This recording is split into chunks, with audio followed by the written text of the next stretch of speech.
Olá, gente, sejam bem-vindos ao podcast Bastidores, que tem a proposta da gente analisar aqui, desenvolver um olhar mais crítico por trás das cortinas, né? Analisar materiais, produtos audiovisuais que trabalham especificamente com a pregação do evangelho.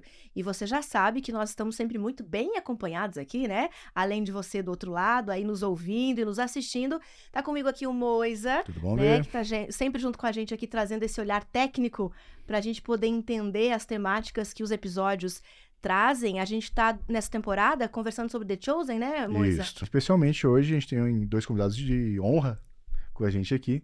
Pastor Vinícius, obrigado, pastor, por estar aqui. Eu que agradeço o convite, a oportunidade. Espero de verdade que seja uma conversa bem interessante. Eu tenho certeza que vai ser, já sem dar nenhum spoiler, mas o tema dessa semana é fantástico. É fantástico Perfeito, mesmo. perfeito. E também a gente tem aqui com a gente o pastor Lelis. Seja bem-vindo, pastor Lelis. O pastor Lelis é pastor de igreja, aqui de igrejas, no plural, aqui na região de Curitiba. Bem-vindo, pastor. Obrigado, Moisa. Prazer estar aqui, muito bom. Olá, Betina. Olá, pastor Vini. Olá, pessoal. Acho que vai ser muito legal hoje também, viu? Com certeza, a gente está aí conversando sobre The Chosen, né? Esse seriado que nos traz um Jesus mais humano, né? Nos traz aí algumas perspectivas bíblicas em contextos que, de repente, a gente não teria imaginado se o episódio não trouxesse, o seriado não trouxesse, né? A gente já comentou várias vezes aqui. E hoje, de uma forma muito especial, nós vamos falar sobre o Shabá.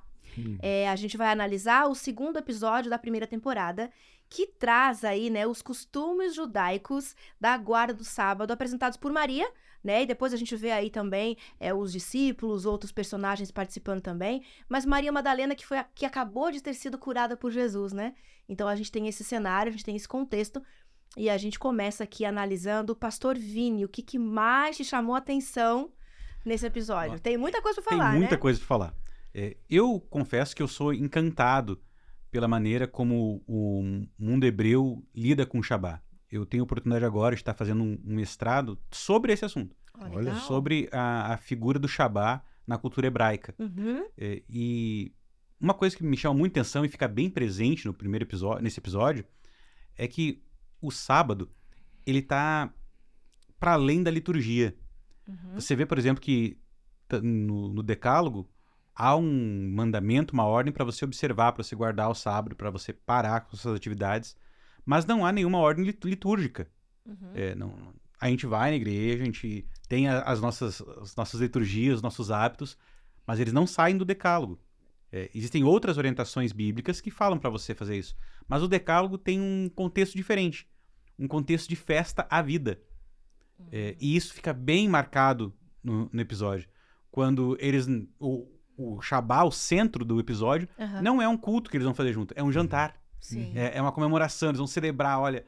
E aí tem uma passagem fantástica onde um menino pergunta, poxa, mas há tempo já esse Shabá? Tipo, desde a época que você era criança? Eu falei, não, Sim. há muito antes, desde da aliança.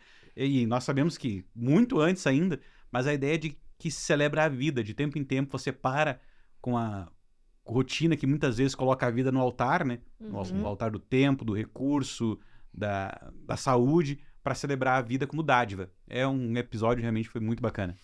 Eu achei, assim, muito, muito bonito esse cerimonial ao redor do sábado, Sim. sabe?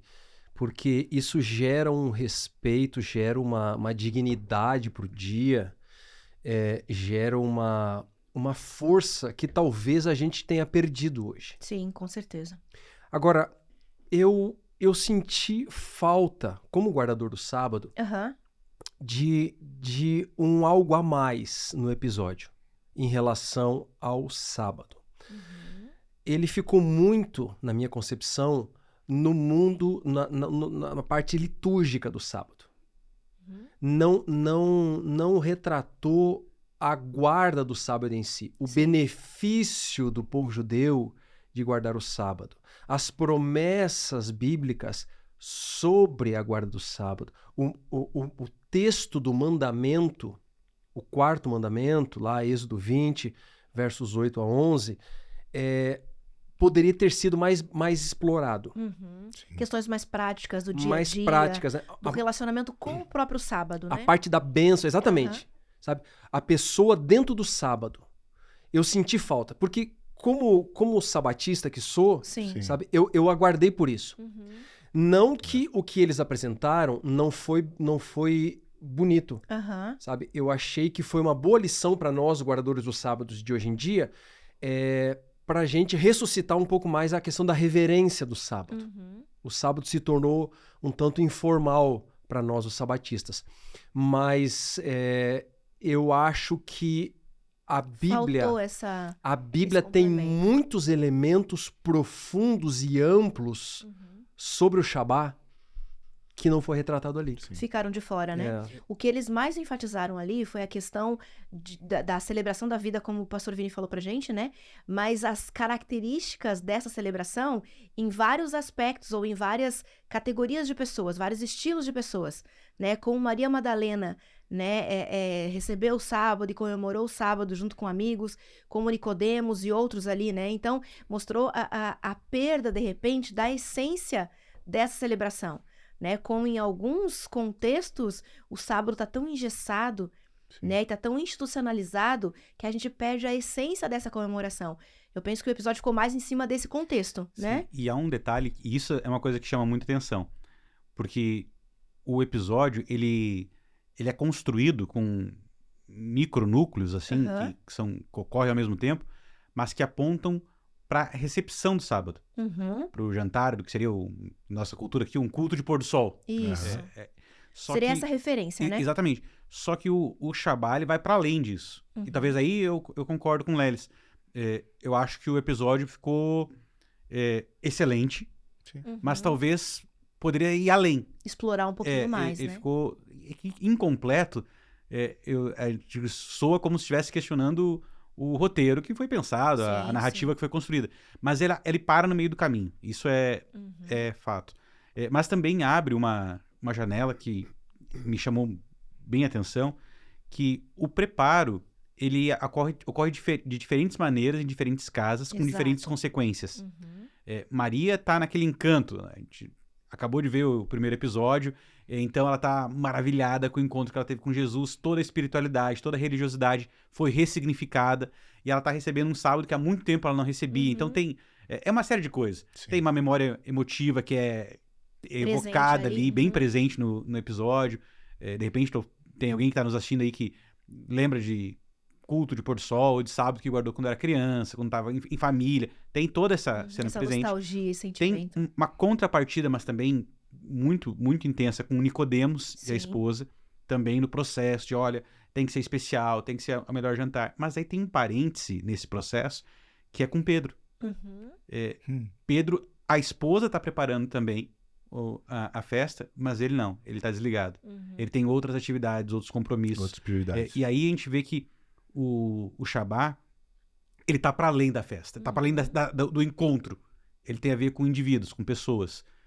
Só participar da festa, só participar da refeição ou A cerimônia. da cerimônia que seja, não vai resolver a questão. Uhum. Se o coração estiver desconexo, o Shabá vai ficar insosso. Uhum. Como ficou para ele a tal ponto que ele Saiu. saiu. Saiu. Eu quero voltar no episódio de Maria, né? Que você falou aí da ela vibrando, porque tinha acabado de ter o encontro com Jesus. No episódio anterior a gente viu que ela foi curada e tal, né? Então ela tem todo esse frescor do encontro, do primeiro amor, como a gente fala, né? Tem uma questão ali naquele contexto que me chamou tanta atenção, que eu queria trazer pra gente conversar aqui. Quando ela se prepara pra orar, né? Pra iniciar, Jesus chega. Uhum. E daí ela abre a porta dele e entra. E daí ela cede pra ele, né? A honra, né? De fazer a oração, de conversar ali. E ele agradece. A gente percebe que pela expressão dele, ele se sente honrado porque ela cedeu pra ele. Mas ele devolve pra ela, Sim. né? Então, E há sua casa, há um sua cons- responsabilidade. E há um conceito de semiótica ali que é muito presente. Porque a oração, ela vai falar com Deus. E o roteirista teve uma sacada genial. Sim. Quando ela começa a falar com Deus, Deus entra na casa. Tem uma virada de chave. Não foi coincidência, Não né, foi pastor Vini? coincidência. Não. Não pense que foi coincidência, É da- porque não foi. Assim, a sensação que nós temos é que o Cristo, o Jesus, estava na porta. Uhum. Começou a orar, falou comigo, agora eu entro. Esperando o momento. Exatamente. E aí também tem um significado todo especial no sábado.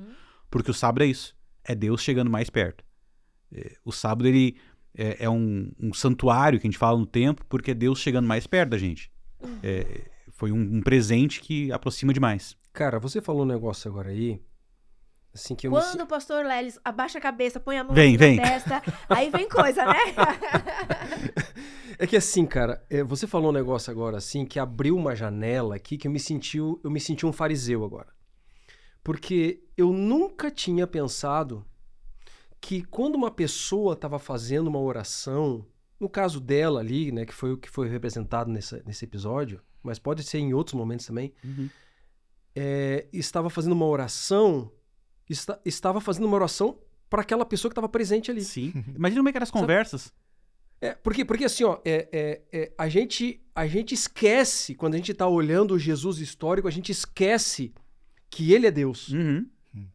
sabe? E daí eu fico imaginando, agora eu imaginei Jesus com o olho aberto, eu nem lembro na cena lá se Jesus ficou olhando para ela ou não, mas ela fazendo a oração para ele, e ele de olho aberto, analisando a oração dela, recebendo a oração dela. Ouvindo, né? Ouvindo Isso a é oração muito legal dela. da gente pensar, né? Sim. Pensa Cara, aí quando você vai orar, que Jesus tá ali, ó, te olhando e Você sabe que recebendo as suas palavras. tem essa cena, né, pastor? Que a gente já conversou em outro episódio, inclusive. Olha, vamos conversar. Aham.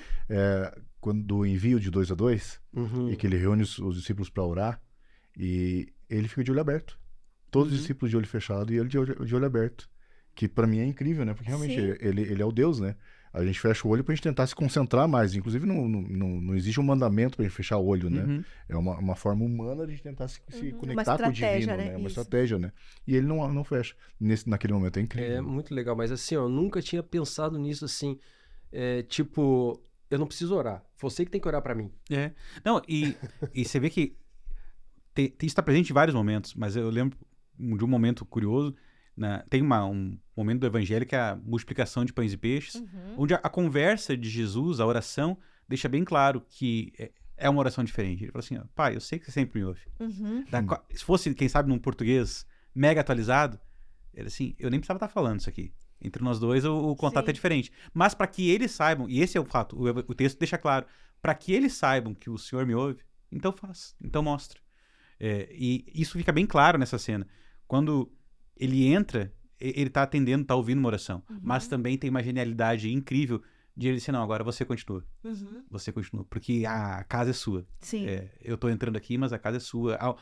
Há um respeito pelo divino e o respeito do divino presente na cena, que é bem impactante mesmo. Traz muitas lições pra gente, né? Só essa cena, né? E uma que me chama atenção, assim, me salta aos olhos quando eu falo sobre ela, quando eu assisto novamente, né? Porque a gente assistiu várias e várias e várias vezes, né? Além de maratonar, já assistimos várias vezes. Essa ideia de que há coisas que Cristo precisa fazer dentro da minha casa, mas há coisas que eu tenho que fazer. E ele está ao meu lado, mas ele me passa a responsabilidade para que eu realmente faça. E aí a gente pode levar, pastor Lelis, para várias áreas da vida em família, né? Dentro da nossa casa, né? Eu penso que Deus, Jesus, ele é um grande educador. E um educador, ele nunca faz tudo. Sempre deixa espaço. Sempre, porque a melhor forma de um educado, de um educando, digamos assim, aprender é fazendo. Todo mundo sabe. Isso é científico. Sim. Né? Tem o aspecto visual, o aspecto auditivo, tá? Mas o executar a tarefa é o que crava na mente. Então Jesus, ele fez isso, o que ele fez ali com Maria, em vários momentos. E isso fica claro em vários episódios. Em vários momentos, Jesus deixou de fazer para que os discípulos fizessem. E em vários momentos, Jesus deixou de fazer o que era prerrogativa dele para que os discípulos dele fizessem o que era a tarefa dele. Ele compartilhou até o que era dele para os outros fazerem. Isso é aprendizado, isso é educação. Eu vou pegar um gancho aqui, que falando em Maria, e assim, de eles fazerem, que aí nós estamos conversando da oração. Sim. Mas teve um momento nesse mesmo episódio que deixa isso bem claro. Tem um diálogo entre Maria e Nicodemos que eu acho um ponto fantástico do episódio, que Nicodemos pergunta, aquele diálogo, como você é Lili? Ele diz, não, assim, Maria, que incrível. Aí ele pergunta assim, mas como é que foi? Depois que eu disse, não foi você, foi outra pessoa. Aí ele faz uma pergunta, como que ele fez? E a resposta dela é genial. Eu não sei. Não sei, porque eu tô vivendo, eu tô experimentando algo novo, é único, o efeito tá claro, mas eu não sei o processo. Ele que fez. Então, aí fica bem claro que há uma caminhada, há um processo de aprendizagem de todos os discípulos. Mas também fica claro o seguinte, quando acaba a nossa limitação, quando a gente chega no nosso topo de capacidade, o extraordinário acontece. Deus ele ainda tem espaço para agir. E eu faço um adendo aí para a atuação da atriz. É fantástica. Assim, porque a gente acabou de assistir um episódio, que é o primeiro, né? Em que ela tá amargurada, ela tá pesada, e você vê aquele personagem se arrastando, e de repente você vê aquela mulher radiante, né? A leveza, né? Aquela leveza, ela diz tantas coisas somente com o olhar, né? E para mim isso é um retrato do que Cristo pode fazer por nós, né? Exato. Essa história do nome, essa é uma invenção, assim, totalmente invenção mesmo, né? Porque não tem base, né? Base nenhuma, né? Inclusive, existe um debate, se é uma coisa para outro se era esse, né, o nome, né? Se realmente aquela Maria era Madalena, né? Há indício de que sim, mas não se tem certeza. Mas enfim, mas assim, essa questão de ter um nome antes e um nome depois da conversão, sabe, também é uma mensagem subliminar ali muito interessante. Bem profunda. Sabe? É uma intencionalidade. Porque o nome é a tua identidade. Ou seja, eu não tenho mais aquela identidade. Quando ele chamou ela de Lilith, ele disse, não, essa identidade não é mais minha. Entendeu? Não me pertence mais. Eu respondo por outra identidade. Eu sou outra pessoa hoje. Sou Maria. E há um detalhe que também... Esse diálogo eu acho fantástico. Tá bom, então... Quem fez? Ele disse, não sei, não sei. Não, mas aí como é que é o nome dele? Aí é uma coisa incrível. Ele sabia o nome dela antes, ela sabia o nome dela atual, mas nenhum dos dois sabia dizer o nome de Jesus. Não sei o nome. Mas uma coisa que ficou bem... que me saltou aos olhos nessa conversa que eles tiveram, Maria e Nicodemos, é que ele pergunta pra ela, eu não vou saber reproduzir a frase certinha, mas se ela conseguiria reconhecê-lo. Sim. E ela fala que nunca esqueceria. Alguns episódios pra frente vai aparecer um outro milagre de Jesus, onde um diálogo muito parecido vai acontecer, e esse é registrado na Bíblia. Quem ele era, eu não sei. Só sei que agora eu tô vendo. Antes eu não tava vendo e agora eu tô vendo. Eu lembrei disso. Eu não sei quem ele era. E aqui a gente tá vendo a mesma construção de diálogo. Olha, eu não sei tudo sobre ele, que eu sei que antes eu era Lilith, agora não sou. Eu sou outra pessoa. E aí, de novo, isso evoca uma presença, porque todo esse diálogo acontece no contexto de preparação para o Shabá. Ela tá conversando com Nicodemos, que é um fariseu, vai fazer um Shabá top. Um líder religioso. E ela tá reaprendendo do jeito dela, na cultura dela. Só que nesse contexto, me chama a atenção o seguinte, ela vai receber o Shabá por causa de Cristo. Se você tira Cristo, não tem Shabá para ela. Porque não tem Maria, tem só Lilith. Talvez esse anseio, e Nicodemos, nos primeiros episódios da série, ele tem essa coisa assim de eu quero conhecer, eu quero ver, porque dá aquela sensação, olha, o processo, o rito, eu domino, mas tá faltando alguma coisa. E a impressão que eu tenho nesse episódio é que ele enxerga em Maria essa coisa que tá faltando nele. Então ele tá cheio de dúvida, porque, ok, nós vamos receber o mesmo Shabá. E a impressão que eu tenho é o seguinte, o meu vai ser mais suntuoso, com o melhor rito, com a melhor cardápio, mais santo, com um visual top. Só que o dela parece que vai ser mais legal. Ali vai ser diferente. E aí o episódio se constrói nisso aí. Pastor, meu cérebro parou quando você falou assim, ó, se não tem Cristo, não tem Shabá. Não tem Maria, só tem Lilith. Então, nossa, isso resume a essência do que a gente viu ali naquelas cenas, né, de que se Cristo não estiver presente, eu não tenho sentido. Exatamente. Né? Então, tudo que eu fizer, tudo que foi feito, pode ser incrível, pode ser o melhor, mas não é o mais legal. Exatamente. Né? Não é o que tem a essência. E aí, esse ponto traz a verdadeira essência do Shabá. A verdadeira essência do sábado. Sabe? O sábado é uma representação de Cristo. Sim. Exatamente. Sabe? O sábado, eu poderia até dizer, de uma certa forma, que o sábado é Cristo no tempo. O sábado é Cristo no tempo. O sábado é Cristo no tempo. Porque se você tira realmente Jesus do sábado, ele se torna um mero ritual. Que é o que os judeus vinham fazendo.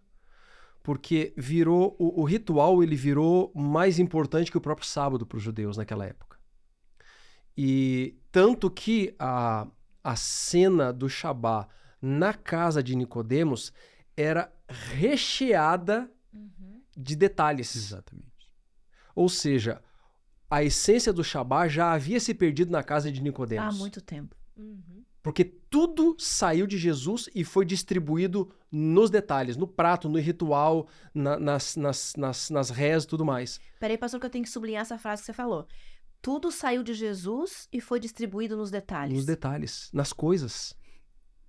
E daí, essas coisas não existiam na casa da Maria, ali na cena.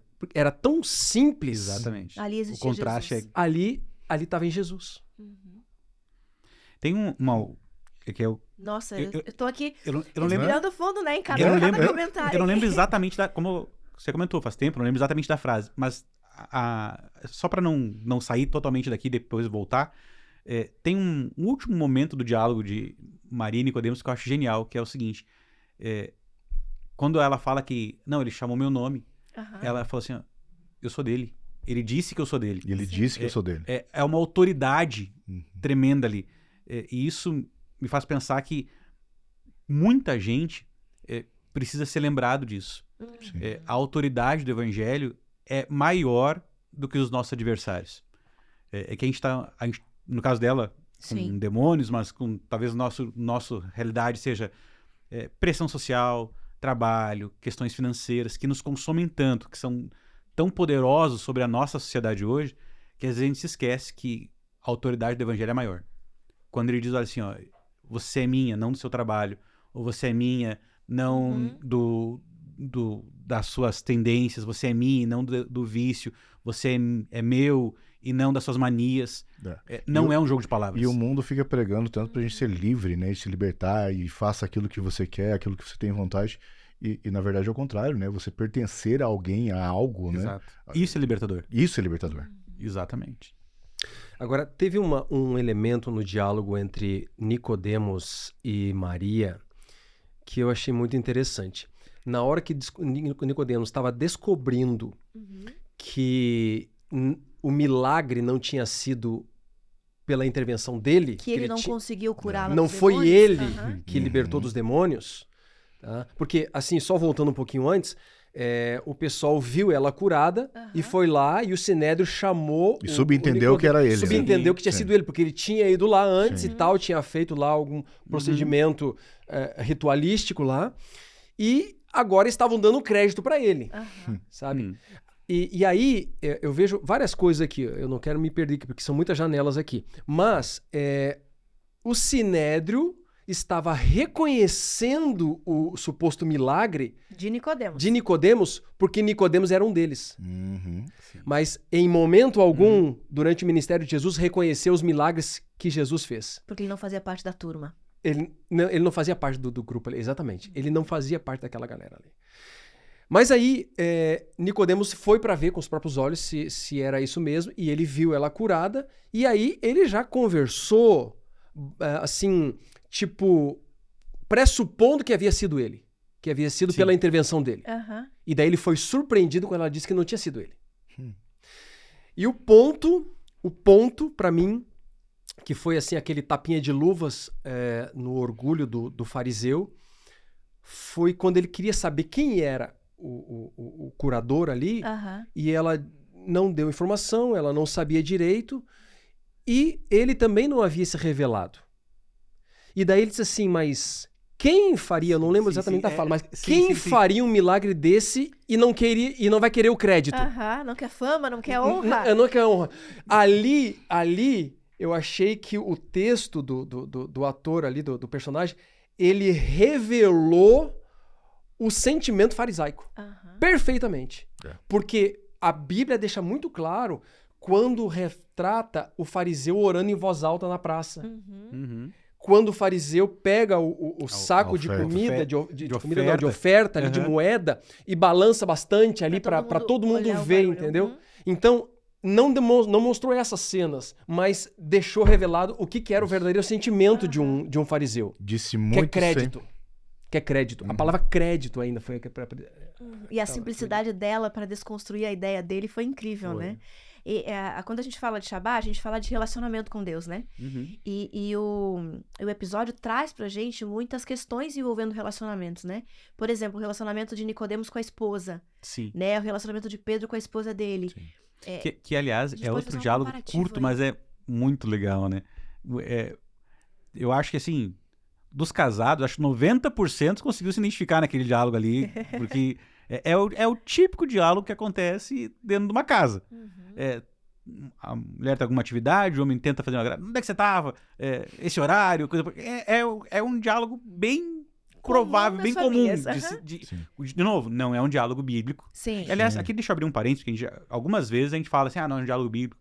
É que o Dallas Jenkins, o produtor, ele assume isso, né? Sim. Ele não, em momento algum, ele tá dizendo que tudo que tá aparecendo ali é bíblico. É bíblico. Perfeito. Existem outros filmes, outras produções audiovisuais que falam assim, baseado no relato de tal evangélico. Dessa vez, não. Então, ele assume essa possibilidade. Deixa eu fazer um parênteses aí. A gente também aqui, como bastidores, como programa Bastidores, a gente também assume que essa é uma obra factível de erros, de falhas. Exatamente. E a gente não está endossando, é óbvio que a gente admira, a gente gosta, mas a gente não está aqui canonizando essa série. Isso mesmo. Esse é o ponto. Isso. Mas o que eu ia dizer é o seguinte, é muito consistente que um diálogo desse tenha acontecido na casa de Pedro. Sim. Porque é bem real. E o ponto que eu queria destacar... Só antes, Vini, deixa eu só te dizer uma coisa em relação a isso que você disse. Eu acho que para assistir a série do The Chosen, a forma mais segura de você não se perder no que é bíblico e o que não é bíblico é ler os evangelhos. É a Bíblia, certeza, é lógico. Boa dica, hein? É lógico. certeza. Ele é o Boa dica. referencial. O que a gente tem que fazer, e daí o pastor Vini complementa o raciocínio dele que tinha começado, a gente tem que usar a Bíblia como base, Exatamente. né? O The Chosen, esse seriado, ele nos traz elementos pra gente ter mais vontade ainda, mais ânimo buscar. de compreender os evangelhos e compreender a mensagem bíblica, né? Não substitui de maneira nenhuma. Não estamos aqui pra dizer isso, nem nunca pensamos, Exato. né? Sim. A ideia é que a gente possa avaliar realmente materiais que trabalham com a temática bíblica, né, com a temática da pregação do evangelho, trazendo pra gente alguns insights que de repente a gente não teria, É isso mesmo. né? É isso mesmo. E essas coisas que nós estamos comentando aqui, a gente comenta como factível e como passíveis de serem exemplos para nossa vida, porque a gente está entendendo até agora que não feriu Sim, um nenhum princípio princípio. dos evangelhos Isso. e nem bíblico. Exatamente, Perfeito. exatamente. Não, o que eu ia dizer é o seguinte, é que nesse diálogo tem um momento curioso, porque Simão, o Pedro, ele já estava decidido a não guardar aquele Shabá. Ele ia fazer um negócio Sim. no sábado, pôr do sol, nos horários do sábado. na hora do sábado. E a esposa assim, mas você não vai estar aqui? Tipo, como você não vai estar aqui? E aí ela deixa no ar aquilo que as mulheres têm uma técnica especial de deixar claro que se você vai contar se quiser, porque eu já sei. Eu tô te dando a oportunidade de falar. Porque ela fala assim, você tá chegando aqui com recurso, a casa tá bem provida, só que você não pesca nada. Aliás, essa é uma coisa curiosa, né? Sim. Uma brincadeira que eu faço. Pedro vivia disso, mas era um fracasso como pescador. Você não vê uma vez que Pedro, sem intervenção divina, volte para casa com peixe. Se Cristo não poderia... Não foi bem sucedido na profissão. Não era a praia dele. O fato... E ali, veja que o Dallas Jenkins meio que tem a mesma leitura. Ele fala assim, você não traz peixe nunca? De onde é que tá vindo o dinheiro? Tipo, olha, tô te dando a chance aqui de você... Revelar. Você me falar, você acertar. Abre o jogo. E na postura dele, me dá um lembrete assim, não, mas fica tranquilo que eu vou dar o meu jeito. Que é o contrário. Que é o contrário do que eu vejo, por exemplo, em Maria e até em Nicodemos. Porque, embora Nicodemos ainda não tivesse tido o seu encontro com Jesus, Sim. ele percebe que tá faltando alguma coisa. E Pedro, ele acha realmente que do jeito dele, tá tudo resolvido. E aí, pastor, eu acho uma sacada incrível do diretor, dos roteiristas, né? Porque a gente vê aqui dois personagens em contraste, né? O Nicodemos, que era alguém já religioso, né? E ele, aparentemente, ele começa a se aproximar do Cristo, da mensagem, né? Porque você vê ele se desmontando, né? Sim. E se despindo de algumas coisas. Até num diálogo dele com a esposa, né? Ela fala, você não tem dúvidas, você tem respostas, né? Então, assim, mas você vê esse personagem se desmontando e dando a entender que ele está se aproximando da verdade. E já em contrapartida você vê Pedro aparentemente se afastando, né? Sim. Né? Em vez de ele estar seguindo os ritos ali do Shabá, ele está se afastando, né? E eu acho isso incrível, como que a série vai engajando a gente, né? E contrastando e levando a gente a acompanhar esses episódios, né? Sim. Como é forte... Perdão, pastor Lelis. Como é forte a pressão social que Nicodemos sofre, né? Pela posição que ele ocupa, pela função que ele desempenha, por tudo que ele já fez e onde ele está, de repente dizer, peraí, acho que eu me enganei, acho que não era bem isso, tá faltando alguma coisa, né? Então, a gente vê ali o conflito que ele vai vivendo na conversa com a esposa, e depois mesmo ele fala, mas ele não tem mais muita certeza do que ele tá falando. Tá faltando alguma coisa para ele. E spoiler à parte, né? O Pedro vem e Nicodemos não, né? O que cara, né? Faltava tão pouco, né? Sim. E depois vai culminar a história, o caso do Nicodemos vai culminar naquela história dele procurar Jesus na noite. Escondido. Né? Porque a sinceridade dele foi aparecendo. Agora, eu quero, assim, fazer um desabafo aqui. Ok. Momento desabafo no podcast Bastidores. Eu tive uma dificuldade relativamente grande num item desse episódio. Foi o contexto em que Pedro apareceu. Tá? Porque assim, para mim foi longe demais. De novo, né? Porque eu já falei do Shabá aqui, que eu achei que faltou alguma coisa, daí eu achei agora que sobrou muito na história de Pedro. Porque, veja, ali houve um contraste, já apareceu ali Mateus, né, junto com os soldados lá e tal, percebendo as malandragens de Pedro. Sim. E daí a malandragem do próprio Pedro ali. Pelo relato ali, o que Pedro estava fazendo era pior do que o que Mateus fazia, como coletor de impostos. Sim, sem dúvida. Tá? Então, mostrou um caráter muito, muito pior do que o caráter de Mateus. E assim, o que a Bíblia deixa muito claro sobre Pedro é a questão de temperamento. Tá? A gente sabe... Não de falta de caráter. Não nesse nível de falta de caráter. Então, a minha dúvida é por que ele colocou esse enredo em Pedro? Tudo bem, eu entendo que tecnicamente isso vai desdobrar em muitas falas nos episódios futuros ali. Tá? Eu quero deduzir que Jesus estava trazendo, né, quando Jesus começasse a chamar ali as pessoas, Jesus estava trazendo pessoas de caráter muito ruim para perto dele. Tá? Mas, de fato, eu não consigo, até nas entrelinhas dos evangelhos, ver um Pedro tão baixo. Tão canalha, né? Tão canalha. Tá? Foi muito mais do que Mateus. Existem algumas fontes que dizem que existe familiar autista do autor da série, do Dallas. Sabe? E então, talvez pela familiaridade, ele colocou. Mas o que eu percebi do porquê dessa escolha, além da questão da inclusão, que essa parte eu achei muito bacana, foi porque o evangelho de Mateus é sistemático. Então, ele pegou essa sistemática e levou para um extremo. Daí ele trouxe uma inclusão aqui, entendeu? Porque naquela época nem existia diagnóstico de autismo, né? Uma coisa que eu acho que pode ter favorecido essa escolha para essa linha do personagem, quanto a Pedro eu concordo demais, também fica a mesma expressão. É que depois o personagem é construído de maneira tão legal que você se esquece esse detalhe. Ponto, mas a arrancada, né, é curiosa porque não combina com o restante do relato. Mas na questão de Mateus, além do fato do evangelho ser bem sistematizado, tem um detalhe. No decorrer da série, fica claro que é Roma que escolhe Mateus. E talvez por isso eles evitaram o cara com gingado. Porque o Roma não ia escolher o malandro. O malandro ia passar a perna. E ali foi assim, não foi...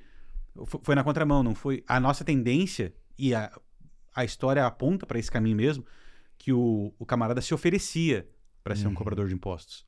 Porque ia ganhar muito bem e tudo. E também porque é o seguinte... você tinha que estar bem ciente do que ia acontecer com você. Você ia virar um pária da sociedade. Então, mas como o retorno financeiro era alto, você se oferecia. No caso de Mateus, o enredo dá a impressão que ele não se ofereceu. Foi Roma que viu, não, esse cara tem um talento aqui que mais ninguém tem. E talvez ele vai estar disposto a fazer pelo seu jeito de pensar, coisa que os outros não vão estar dispostos. Então, nesse contexto, né? É nesse contexto. Nesse contexto. Eu quero trazer um outro aspecto aqui. Quando Nicodemos foi chamado para chamar a atenção do grupo lá de alunos, que seguiam e que estudavam e tal. E aí ele estava naquele conflito dele mesmo, ele teve que chamar a atenção porque pediram para ele chamar a atenção e ele foi chamar a atenção. Como lidar com uma situação como essa? Ali é naquele seguinte, contexto em que Nicodemos estava, né? Ali é o seguinte. Eu tentei me colocar no lugar dele, porque há uma dificuldade ali. Porque uma coisa é você chamar atenção em alguma coisa que você está convicto. Você tem certeza do que está fazendo. Agora, outra coisa bem diferente é você chamar atenção só pela sua função. Porque você não está mais convicto do que está fazendo. E eu acho que esse é o drama de Nicodemos. O que aconteceu com ele ali, né? Na verdade, ali eu enxergo o seguinte, é uma luta que todos nós em algum momento da vida passamos, que é fazer porque cremos ou fazer por causa de uma posição, de uma função, de uma atividade. E fica bem claro o seguinte, quando você faz por causa da função, da atividade, sai fraco, sai um discurso oco. Você vê que tem muito mais paixão ele perguntando para Maria quem é que curou, do que ele dando a lição, que é a função dele. Você vê assim que pareciam personagens diferentes. Exatamente. Momentos diferentes. A gente falou de vários atores. Deixa eu abrir meu coração aqui. Eu Momento de curto desabafo, demais né, o ator que faz Nicodemos. Eu Tá acho virando uma terapia de grupo isso aqui. Eu acho ele de uma profundidade em alguns momentos impressionante. Mas Ele é impressionante mesmo. E ali é um caso desse sim. É como você falou, parece personagens diferentes, atores diferentes. Mas às vezes a gente corre o risco de nós também ver uma vida de ator, né? Quando a gente faz aquilo que não crê, ou defende aquilo que não nos tem, do que nós não temos convicção, nós corremos o risco de fazer a mesma coisa. Com certeza. De fazer um discurso oco, vazio, que ainda que seja correto, embora aqui nós sabemos que o caminho era outro, mas no nosso dia, ainda que seja correto, é sem poder. Você falou sobre o personagem, o ator, né, que fez o personagem Nicodemos, voltando ali só naquele contexto que ele estava conversando com a esposa, as expressões que ele faz naquela conversa nos dá todas as respostas que ele não deu naquele momento. E fala se você não tem vontade de ter um pai, um vô assim, né? Pra conversar. Que isso é outra coisa impressionante nessa série. Por diversas vezes, eles façam que o cenário, a cena, façam que você se sinta em casa. No Shabá, então, isso fica bem claro. Eu acho que comentei isso em outro momento. Tem uma hora que Maria foi comprar vela e você vê no Shabá umas velas de parafina. Não, é claro que não tinha parafina na época. Mas quando você vê uma vela de parafina, você pensa na casa da sua avó. Essa proximidade Traz a memória, né? Traz a memória. uma técnica de retórica muito legal na série. Agora, a esposa de Nicodemos era muito fã dele. Sim. Né? Admirava muito ele, né? E ele era muito respeitado. repente... Lembra? Quando o pessoal chegava lá para um Shabá lá na casa dele, parece sim que tinha recebido um convite mega, né? Sim. Os alunos dele respeitavam muito ele e tal. Ele era respeitado pelo Sinédrio, inclusive, tudo. Mas ele não estava satisfeito. Exato. Ele não estava satisfeito.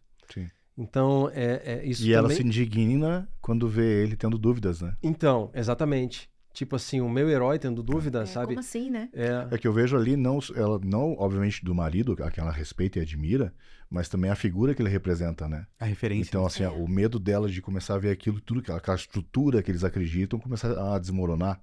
Então, tem uma dualidade no sentimento dela ali. O meu marido tá com dúvidas, mas pode ser que... Porque ele representa a religiosidade dela ali, né? Agora, o que deve significar para um fariseu tirar essa capa de fariseu e aceitar um Jesus, um andarilho? Sabe que essa é uma pergunta que eu me faço. Andarilho. De vez em quando.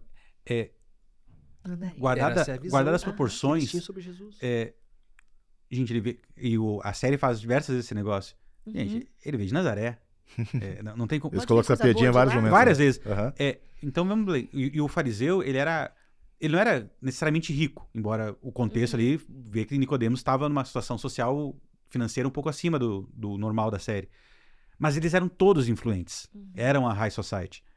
Então, guardado as devidas proporções, sei lá, como se fosse um prefeito, um governador hoje, se encantar pelo discurso de um seringueiro lá do interior da Amazônia, que ninguém nunca ouviu falar. Não sabia nem o nome. E esse colocou ele em xeque, assim, tudo aquilo que ele acreditava, que ele fazia, e necessariamente o que ele tinha também. E eu fico pensando o seguinte, será que se a plenitude do tempo não tivesse sido há 2000 anos atrás, tivesse sido hoje, e o palco, em vez de ser na Judéia, fosse no Brasil, Sim. Será que eu, na minha posição, eu iria crer que entre aspas, um Zé Ninguém, sem nome, do meio do nada, de um lugar periférico, ele tem uma coisa para me ensinar, ou seja, ele tem algo sobre a minha área que ele domina mais do que eu? Eu me pergunto algumas vezes sobre isso, porque é essa a situação de Nicodemos. Ele era o líder ali, não por acaso. Tá na posição dele, exigir estudo, formação, conteúdo, e ele ainda assim viu no discurso de alguém que ele não sabia quem era, que nem nome tinha, algo que faltava nele. Na verdade, foi uma vida inteira dedicada, né? No caso de Nicodemos, sim, né? Exatamente. Não foi só de um tempo para o outro, foi uma vida inteira dedicada para estar onde ele estava. Sim. E ele aceitar Jesus simbolizava abandonar a vida religiosa que ele tinha. Então, é um conflito muito grande. Sim. É um conflito... Eu acho que o conflito seria o mesmo aqui, se fosse a plenitude dos tempos, Vini, fosse hoje. Eu acho que a gente teria o mesmo tipo de problema, porque hoje a gente não tem dificuldade de aceitar a cruz, porque nós já poetizamos e romantizamos exageradamente a cruz. Mas naquela época era uma vergonha, era uma coisa baixa, vil, sabe? Hoje a gente romantiza a figura simples de Jesus, mas a gente continua tendo preconceito com pessoas simples. Exatamente.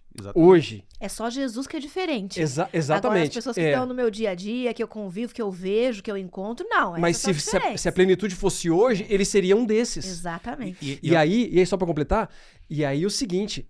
Esqueci, agora é contigo. Tá, não. Eu ia dizer o seguinte. Eu ia dizer o seguinte, que não bastasse tudo isso, ele ser simples, tudo. Gente, ele era um marceneiro.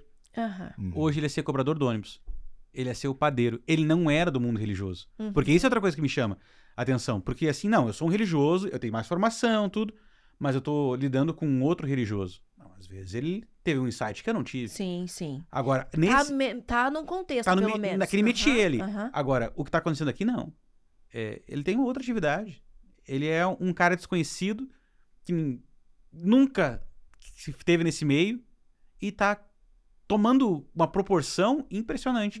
Não é à toa que daqui pra frente, nos próximos episódios, isso vai acontecer muitas vezes. Cada vez que Jesus chega numa cidade, tem uma multidão que chega e os religiosos sempre ficam de longe. O que tá acontecendo? O que tá acontecendo aqui? Ele? Tem uma coisa errada aqui, porque não era pra ele estar ali. Sim. A questão não é nem se o discurso tá certo ou errado. É que ele não devia estar ali. Ele tá ocupando um espaço que não combina com a figura que nós temos dele. E aí a gente entende também por que eles tinham tanta dificuldade em enxergar no Cristo o Messias. Era muito diferente da expectativa. Da expectativa deles. Agora, tem uma explicação por que os fariseus eles eram tão assim resistentes. Há uns 200 anos antes dali de Jesus, mais ou menos, teve o Antíoco, o quarto Epifânio, que ele eliminou todos os ritos judaicos. Era proibido. Aí veio a revolta dos Macabeus, né? E daí para poder conquistar um espaço de novo para eles poderem ser os judeus que eles sempre foram.